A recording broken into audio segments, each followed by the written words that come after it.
ଶୁଣନ୍ତୁ, କୁହନ୍ତୁ, ଶୁଣନ୍ତୁ।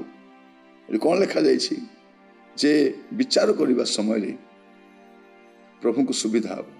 ସେମାନେ ଅତ୍ୟନ୍ତ ବିଦ୍ରୋହୀ, ଯେହେତୁ ସେମାନେ ଶୁଣନ୍ତୁ ବା ନ ଶୁଣନ୍ତୁ, ତୁମେ ସେମାନଙ୍କୁ ଆମ୍ଭର ବାକ୍ୟ ସବୁକୁ ଆଜି ମୁଁ କହିବା ପାଇଁ ଚାହେଁ, ଆପଣଙ୍କ ପୁଅ ଝିଅ କଥା ଶୁଣୁନାହାନ୍ତି, କୁହନ୍ତୁ। ଆପଣଙ୍କ ସ୍ୱାମୀ ଆପଣଙ୍କ କଥା ଶୁଣନ୍ତୁ।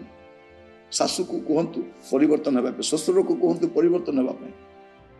ଏମାନେ କଠିନ ଲୋକ, ନିର୍ଲଜ୍ଜ ଗୁଡ଼ାକ, କହିଲେ ମଧ୍ୟ ପରିବର୍ତ୍ତନ ହେବେନି। ମଣ୍ଡଳୀକୁ କୁହନ୍ତୁ, ଅନୁଷ୍ଠାନକୁ କୁହନ୍ତୁ, ସମାଜକୁ କୁହନ୍ତୁ। ପ୍ରଭୁ ଯେଉଁ ବାକ୍ୟ ଦେଇଛନ୍ତି ଆପଣ କୁହନ୍ତୁ, ଡରନ୍ତୁ, ନିଜ ଚରଣରେ ଠିଆ ହୁଅନ୍ତୁ। ପ୍ରଭୁଙ୍କ ଆତ୍ମା ଆପଣଙ୍କୁ ସାହାଯ୍ୟ କରିବ। ଆପଣ ପଶ୍ଚାତପଦ ହୁଅନ୍ତୁ ନାହିଁ, କାରଣ ଆଗାମୀ ସମୟ ଯେଉଁ ସମୟ ଆସୁଅଛି ଅତି ଭୟଙ୍କର ସମୟ।